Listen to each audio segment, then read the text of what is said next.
People sometimes ask me if I became the Ron Van Dam Show announcer because I love what Ron does and I love his comedy.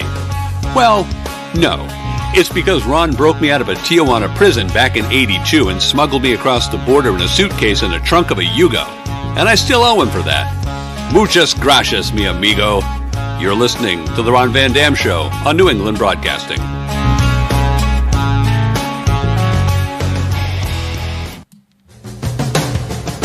Good morning, good afternoon, good evening, good night. It's the Ron Van Dam Show. Thank you.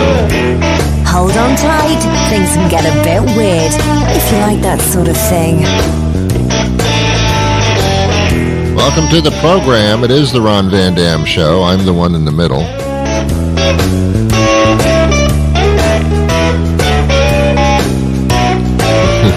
The middle of what? What are you talking about? The middle of what?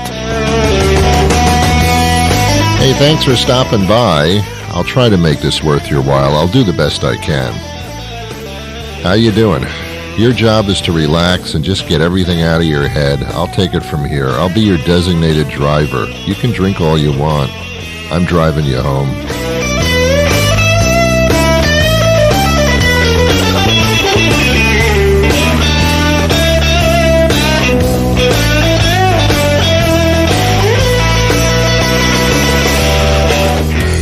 How you doing, by the way? I say this 1,000 times a day. I'm the only talk show host on the planet that actually cares about how you're doing.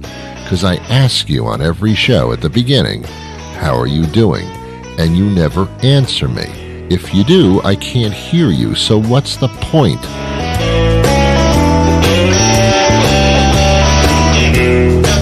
But how you doing?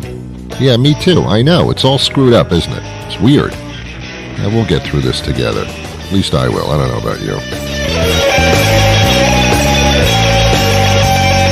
Things are nuts these days. What the hell's going on? What the hell's going on? Why can't I be surrounded by good people? Do we not have enough of them? Do we have a shortage of good people? Can we make some?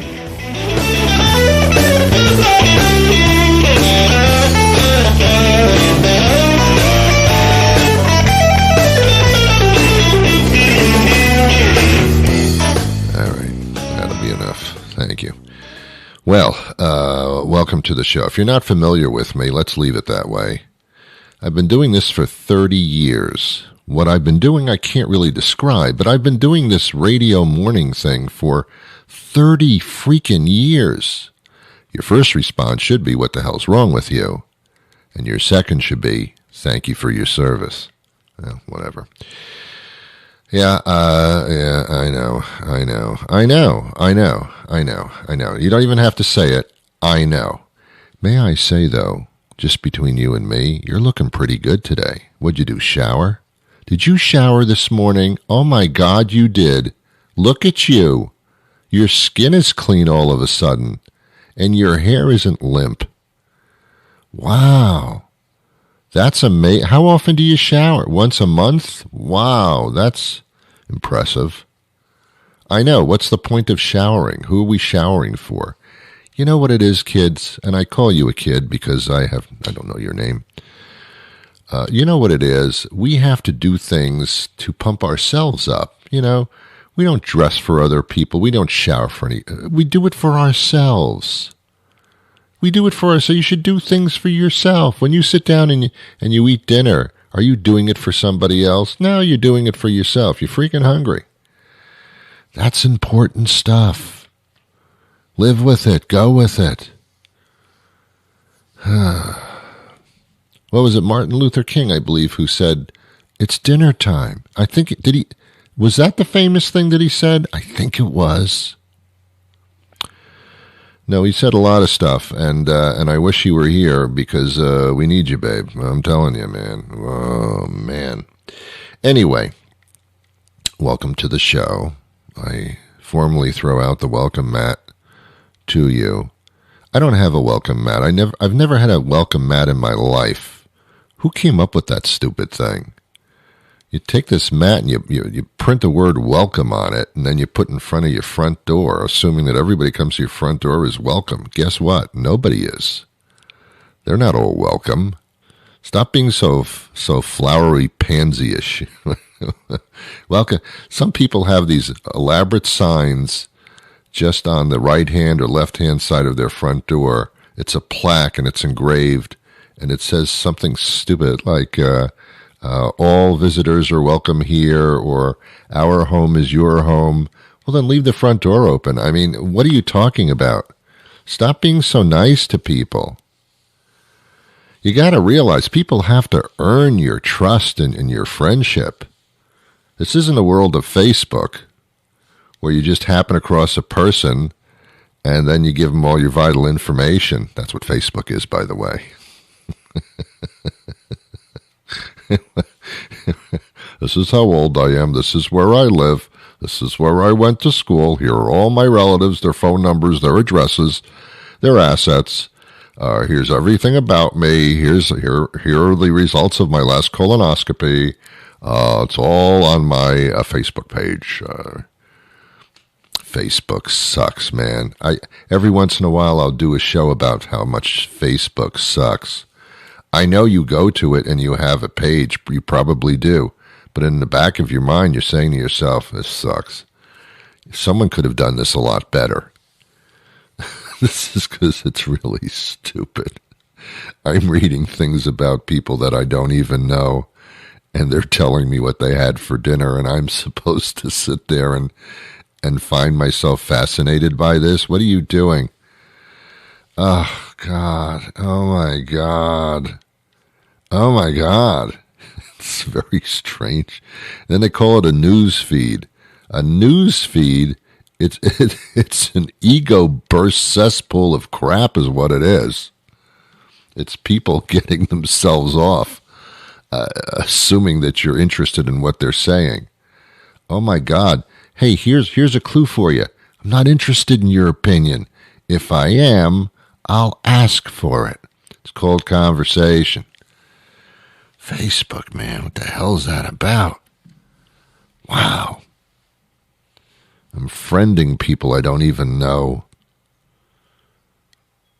I don't want to get into it. It annoys me. The whole concept was crazy. I've told you this before. I don't know if you I mean, I don't know. Millennials don't know anything. I try to educate them on this show. I have to explain everything to millennials because they weren't around when most of the stuff was happening. So I have to constantly explain to millennials. I have to stop and just say, oh, by the way, this is what I'm talking about.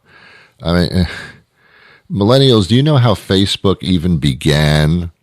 Do you? Steve Guttenberg, I think that's who it is. He was in college in I think it was Massachusetts. I'm not even sure because I don't know what I'm talking about. But I pretty much, well, this is your fact of the day, by the way. Ladies and gentlemen, please prepare yourselves. It is that time again for Ron's Fact of the Day. So Steve Guttenberg, or something like that, I don't know what his name was. He was in college, and he came up with this thing that you can start grading women by how pretty they look, and if you go to bed with them or buy them a soda. Two extremes, obviously, right there. But he would grade women on the way they looked, and all the guys would go, "Well, this is fun. Let's do that." What a sexist, Trumpian thing to do. And this is how Facebook got sparked.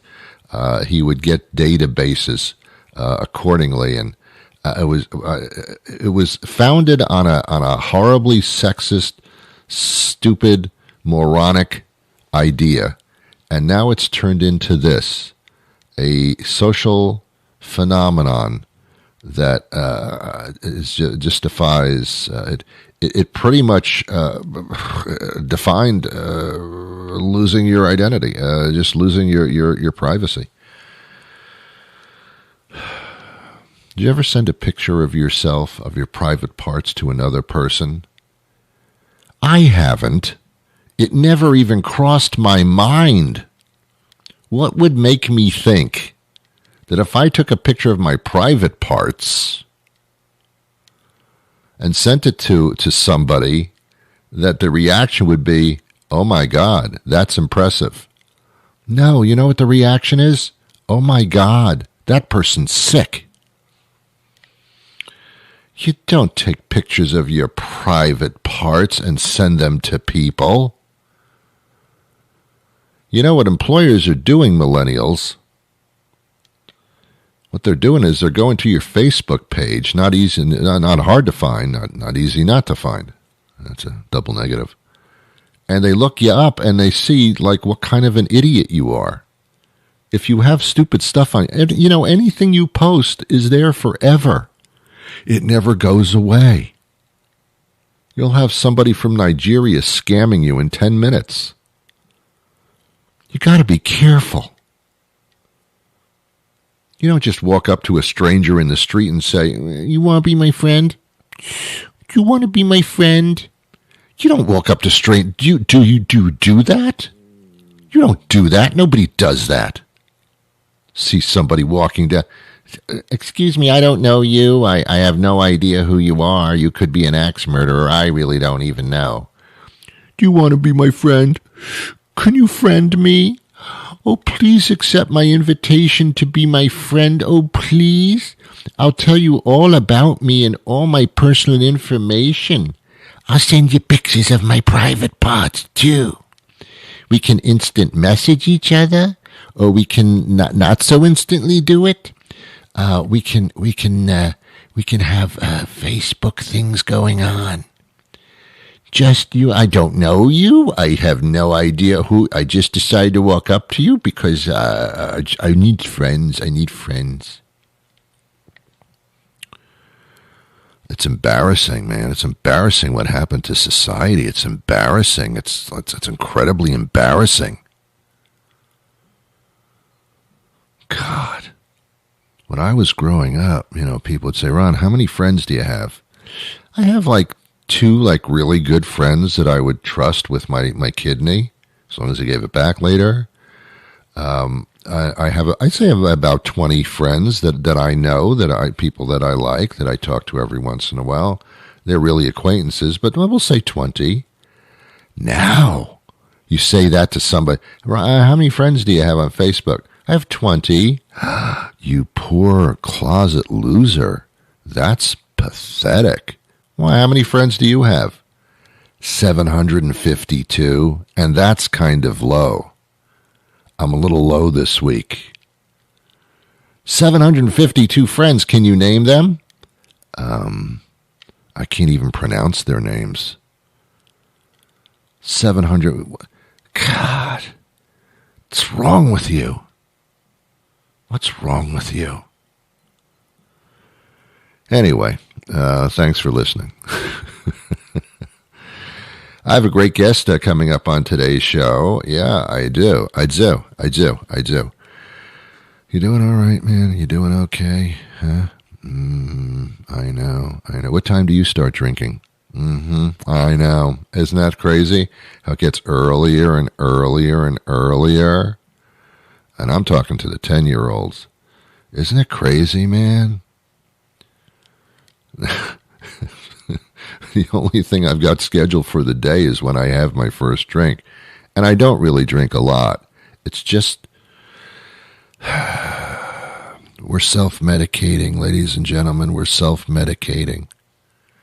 The only good thing about this, and it is the only good thing in regards to drinking, when you go to a bar and you have a drink, it's at least $10, $10 to $12, depending on where in the country you happen to live. It can be 10 or 10, 12 or $18 a drink. You have it at home, it's like pennies. It's like, well, you know, it's not $18 a drink, and you don't have to tip yourself either. So I'm saving money alcoholically. And I'm not sure that that is a word or an adjective or anything like that.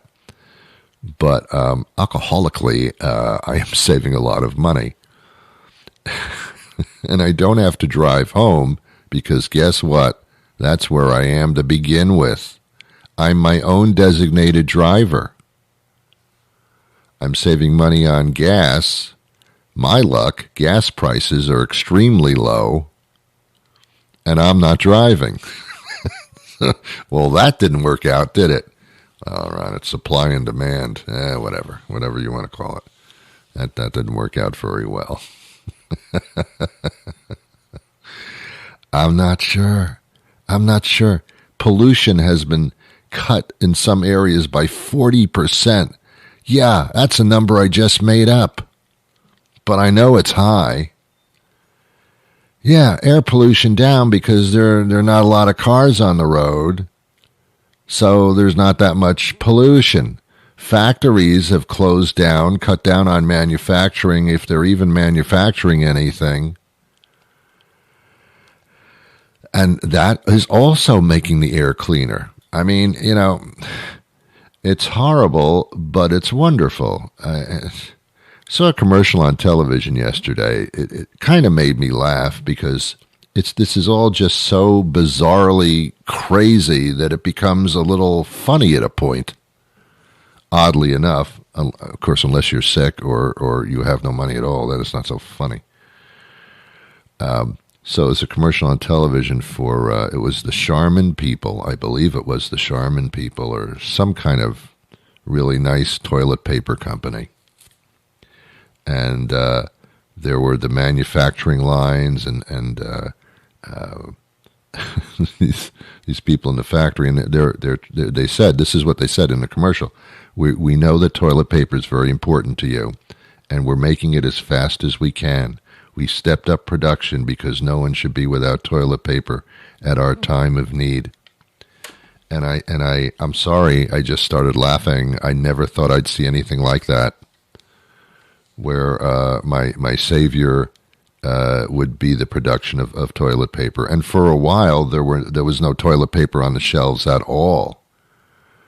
I mean, I was wiping my ass with my underpants, which I tend to do frequently anyway. That's a joke. Don't judge me. That was a joke.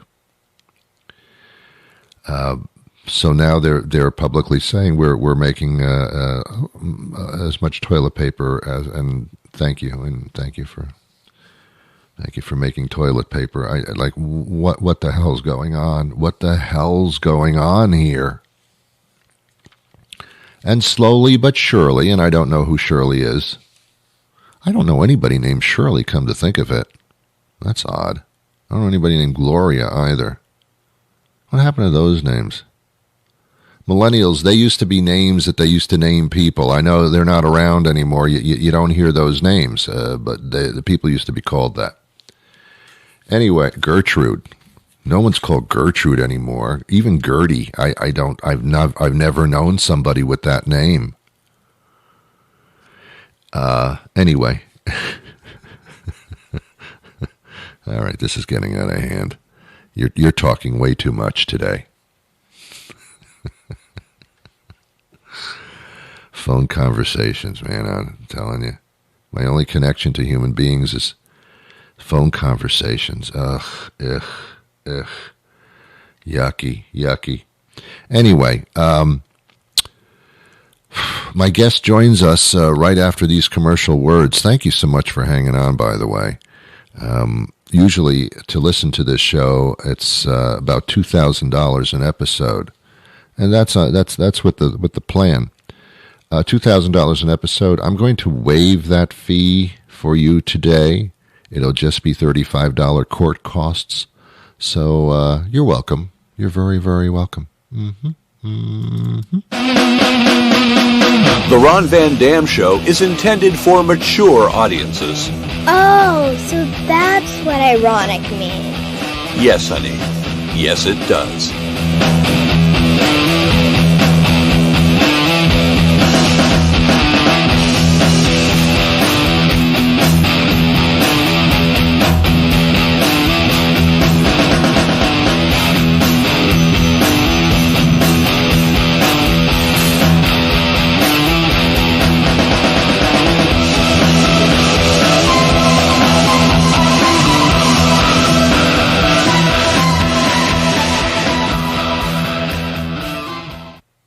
Hannah Stevens joins us now. She's a wildlife novelist and activist, and we're talking about protecting animals and nature on the 50th anniversary of Earth Day. And I understand that you have a new book. I do. Borneo Experience. Wow.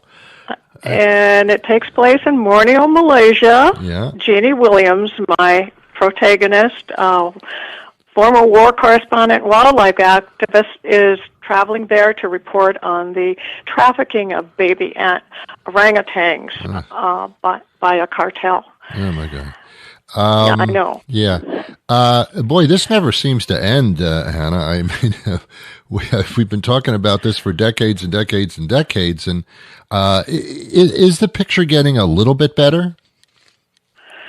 Well, I think people are more aware of what's happening, and the authorities in these countries are really trying to tamp this down. But it's very, very difficult to catch these guys. And so Jeannie Williams goes to these areas, and she comes back and she writes about this. And of course, the cartel doesn't want this information to get out, so they try to kidnap her. They kidnap her, and they almost kill her, and so bad things happen to her. But she prevails, and so these baby animals, the orangutans live in the forest. That is their home. They have no other home, and the forests are being cut down for palm oil plantations. And these trees are ancient. I mean, they're millions of years old. And palm oil is in practically everything many, many products that we use. Shampoo, ice cream, you name it. But there is a sustainable palm oil product that people can buy if they look at the labels. So, yeah. I get frustrated about how stupid humanity is. I do it on a daily basis, especially now. And it seems like you can't make progress unless you destroy what you had there already. And I don't understand that mentality that progress doesn't mean destroying what's there. It means coexisting and building upon. And that's a great example, destroying forests for their assumed progress. It's disheartening. No, you are so right on. But of course, the driving thing here is money and greed. Yes, it always is. I mean, yeah. So that's the problem. Yeah. This is the fourth in a series of books that I have written. I've traveled the world, and then I come back and write these mystery series and trying to raise awareness among people who might not be thinking about it. And I've been to Antarctica, the Arctic Circle, New Zealand, and many faraway places, and then I come back and write about the plight of the wildlife on our planet. Yeah. It's weird when I see television commercials for puppy dogs that are abused and not taken care of and look emaciated. All of a sudden, the public goes crazy. I mean, they go, "Oh my God!" and it's uprisings and. But it stops at puppies, unfortunately. I mean, there are animals all over the world that are being devastated, and I know that you try to bring it to light. I just think if some of our fellow human beings saw what's actually happening face to face, it might change their minds. Not everybody's, obviously, but there might be more pressure. Well, certainly that is what I'm hoping for. Yeah. And that's what we hope for, yeah. We do. But there's a lot of stupid people among us, unfortunately. Well, it's ignorance. It just is ignorance, stupidity. And they're not aware. And the problem is that people. I don't think people understand that this wildlife is integral to our life on Earth, and once they're gone, of course, they're gone forever. Yes. And not only that, but that will cause other problems on our planet, and so it's it's so important that we know about this. Yeah, but I mean, you hit the nail on the head with the greed and money. That's really the evil involved. They don't even think beyond their own purposes of money and greed, and that's behind a lot of things in our society. But with what we're talking about, yeah, that's the driving force. It seems that way. Yeah, yes. Well, yes, it does. Well, if people go to my website, hannahstevensauthor.com, they can see, they can learn about me and about all of the books that I have written. Good. And these books are available on Amazon.com and Barnes and Noble, and so they can have a good read. And not only that, but I teach. You know, you learn a lot about the history of these places and about the people, about the indigenous people. You know, it's just and there's murder and mayhem and all kinds of things happening. Yeah, I know. Which you know, in a fictional piece, that's fun. In a real piece, it's not so much fun. I agree. Yeah. Tell me a little, just for a second, tell me a little bit about yourself and how you got so involved in this plight. Well, I took my first trip to Botswana, and when I came home from Botswana, I wanted to write about it. I had already written 2 novels, political in nature.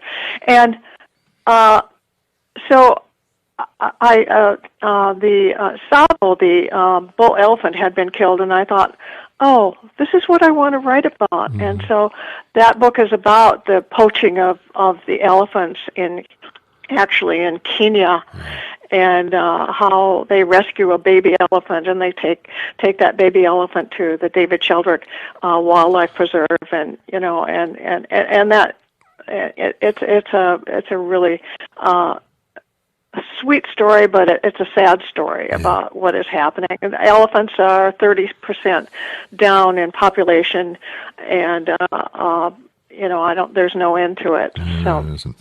Okay. Well, unless we start speaking up, we speak up about other things quite obviously, as what's going on in the news now. We can also speak up about other things that are also destructive. It's the Borneo Experience. And again, where do we go? Of course, it's available Amazon and Barnes & Noble and all that. But where do we go? Do you have a website as well? Yes, hannahstevensauthor.com. Okay. And that will actually take you to my travel website. Oh. And I'm also a breast cancer survivor, a breast cancer congratulations. website. Good. So thank you. Yeah. 10 years now. Good. And so you know, as I say, you'll learn a lot about me and about my books. And good. Well, Hannah, it's nice speaking to a good person. And thank you for being so, and a pleasure speaking to you. That'll do it for me today. There is a rebate on this show, by the way. If you send in that coupon to your local deli, they will give you $2 back for listening to this show. Just try that and see what happens. Yeah. Give it a shot. And, of course, include a photograph of your private parts. That's also important. Yeah, it is. Have you washed your car lately? It's not that it's dirty, it's this freaking pollen. What the hell is with the pollen? Trees are giving it up too much. I love trees. I think trees are beautiful. I love to see them sway in the wind. This is not too much. The leaves rustling. It's a very calming, soothing thing to see. But the pollen, stop it. Stop it with your tree pollen. It's flying all over the place, and it's getting into my system. Yesterday, I had to take an allergy pill, you know, one of those over-the-counter things, under the counter, through the counter. I don't know what that's called.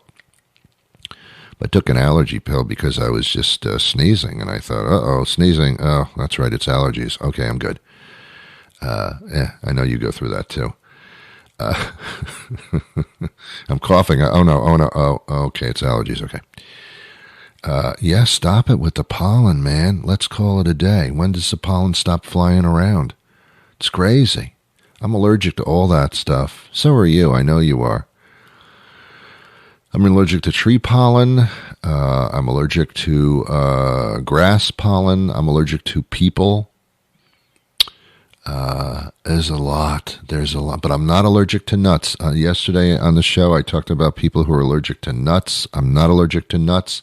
I'm allergic to people who act nuts, who are pretty much nuts, but not the nut itself. Say specific thing. Hey, there are astronauts from the United States on the International Space Station. There was an American and 2 Russians. They're still there, and they were joined by 2 Americans who went up on a SpaceX rocket ship to the International Space Station, which is fascinating. We're back spending money on space exploration that obviously we can't even take care of stuff here. Why are we going to the moon and to Mars and stuff when hello, did you look at where you live? Can you do some repairs here first before you go looking for something else? It's not like in anybody's lifetime we're going to be going to Mars to a Holiday Inn. Come on, man. I've heard of social distancing, but that's insane. All right, you have yourselves a wonderful day. This has been great. It really has. You are wonderful. Again, if I could put a gold star on your head, I would. Not because you've been great, but so you'd walk around in public and people would say, what's that person got a gold star in their head for? How bizarre. Oh, that's the Ron Van Dam show. Oh, okay.